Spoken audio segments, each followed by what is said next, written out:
उदयपुर के गोगुंदा सायरा मार्ग पर सेमड़ बस स्टैंड के पास बने एक मकान के एक कमरे में तेंदुआ घुसने से हड़कंप मच गया। तेंदुआ मकान की सीढ़ियों से चढ़कर पहली मंजिल के कमरे तक जा पहुंचा और वहीं बैठा रहा। उसी समय पास वाले कमरे में परिवार के लोग भी मौजूद थे, जिनको भनक लगते ही परिवार में दहशत फैल गई।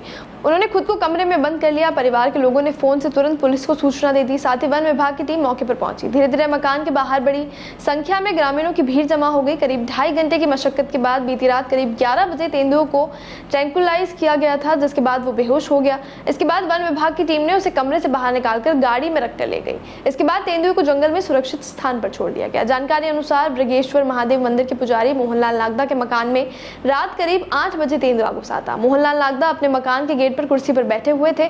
उनकी 2 बेटियां व 2 छोटे बच्चे पहली मंजिल पर एक कमरे में थे। तेंदुए को देखकर मोहनलाल नागदा ने हलचल की तो वो सामने के कमरे में घुस गया। मोहनलाल जोर से चिल्लाने लगे तो वो आसपास बाहर की तरफ भागा, लेकिन बाहर खड़े कुछ लोगों को हलचल होने पर मोबाइल की टॉर्च चालू की तो तेंदुआ वापस घर में घुस गया।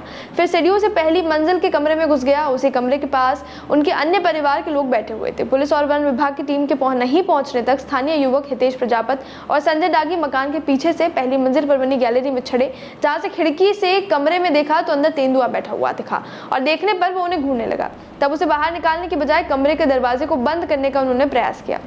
उन्होंने बांस की लंबी लकड़ी ली और खिड़की से उसे अंदर डालकर कमरे के दरवाजे को बंद कर लिया। उसके बाद सीढ़ियों से पहली मंजिल पर जाकर कमरे की कुंडी लगा दी। बताया जा रहा है कि अगर पैंथर को कमरे से बाहर भगाया जाता तो वो दूसरे लोगों पर हमला कर सकता था और उसे पकड़ना भी मुश्किल हो जाता।